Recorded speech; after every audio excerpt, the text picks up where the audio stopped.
Naniniwala ba kayo sa aswang? Ako noon hindi. Isang gabing tuluyang nagbago sa paniniwala ko. Hanggang sa may mangyari 8 taon na ang nakalilipas. Ang kwentong ito ay personal kong karanasan. At hanggang ngayon, tuwing naalala ko iyon, parang may malamig na hangin na dumadaan sa batok ko. 8 taon na ang nakaraan. Panahon na simple pa ang buhay namin sa Barangay San Isidro. Isang tahimik na lugar na napapaligiran ng mga puno at lumang bahay. May kaibigan akong buntis noon. Pangalanan natin siyang Mara. Si Mara ay 8 buwang buntis nang iwan siya ng lalaking responsable sa dinadala niyang bata. Walang pamilya rito sa lugar namin si Mara. Wala siyang matatakbuhan. Kaya kaming 3 matatalik niyang kaibigan ang kusang tumayong pamilya niya.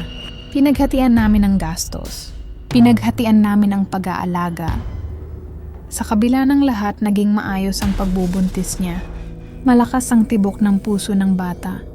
Normal ang lahat ayon sa mga check-up. Hanggang sa mag 9 months na siya, napag-usapan naming mas mabuting tumira muna si Mara sa bahay namin. May mas mag-aalaga sa kanya roon. Noong panahong iyon, nakabukod na ang mga nakatatanda kong kapatid. Kaya kaming 2 na lang ng nanay ko ang natira sa bahay. Masaya pa nga ang nanay ko. Parang may baby uli sa bahay, biro niya. 2 palapag ang bahay namin. At dahil hirap nang umakyat si Mara, naghanda ako ng maliit na kama sa ibaba, malapit sa banyo at kusina.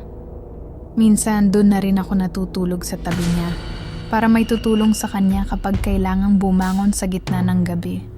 Hindi ko alam, yun na pala ang huling gabing makakatulog ako ng mahimbing. Madaling araw noon, tahimik ang buong bahay. Tanging mahinang tiktak ng orasan lang ang naririnig. Hanggang sa bigla akong magising, may tumama sa mukha ko. Isang malakas na hampas. Napasinghap ako sa gulat. Pagmulat ko ng mata, nakita ko si Mara. Nakapikit, nanginginig at umuungol. Akala ko nananaginip lang siya. Pero mali ako. Bigla siyang nagising. At nang magtagpo ang mga mata namin, may kakaiba. Ang mga mata niya ay gising, pero parang wala sa sarili. Mabilis ang galaw. Pakaliwa, pakanan, parang may hinahanap.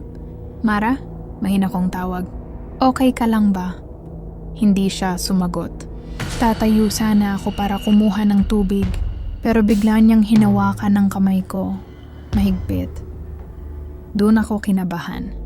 Tinawag ko ang nanay ko sa itaas. Habang hinihintay ko siya, tinanong ko uli si Mara kung anong nararamdaman niya. Masakit ang tiyan ko, mahina niyang sagot. Kinabahan ako agad. Manganganak na yata siya. Sige, punta na tayo sa ospital, sabi ko. Pero umiling siya. Sandali lang. Sandali lang muna. Bago pa ako makapagsalita, bumaba na ang nanay ko. Pero bago pa siya makarating sa hagdan, may narinig kaming kaluskos sa bubong. Parang may gumagapang. Napatingin ako sa itaas. Ang una kong naisip, magnanakaw. Pero ang nanay ko, iba ang reaksyon. Bigla siyang tumalikod sa kusina at may hinugot sa likod ng mga pinggan, isang buntot ng pagi. Amoy dugo, sabi niya. At doon ko rin naamoy. Isang amoy na hindi ko kailanman malilimutan. Malansa, parang sariwang sugat. Nilapitan ng nanay ko si Mara. Kitang-kita ko ang takot sa mukha ng kaibigan ko, lalo na nang makita niya ang hawak ng nanay ko. Tita! Nanginginig niyang sabi. Nanaginip po ako ng masama. Humagulgol siya. May matandang babae po sa labas. Nakatayo, nakatitig po sa akin. Tahimik kaming nakinig. Tinuro po niya ang tiyan ko. Kahit hindi ako naniniwala sa mga ganong bagay, may kung anong bumigat sa dibdib ko. Pagkatapos po noon, pagpapatuloy ni Mara, humilab na po ang tiyan ko. Umiyak siya ng tuluyan. Tumingin ako sa nanay ko. Madalhin na natin sa ospital. Tumango siya. Umakyat ako sa kwarto ko para magbihis at kumuha ng gamit. Tahimik ang itaas. Pagpasok ko sa kwarto, doon ko nakita ang bintana ko. Bukas. Imposible. May aircon ang kwarto ko. Makapal ang kortina. At takot ako sa ahas. Kaya palagi kong sinisiguradong nakasara at nakalak iyon. Pero noong gabing iyon, may malamig na hangin na pumapasok. At sa labas, may mga anino ng tao na gumagalaw.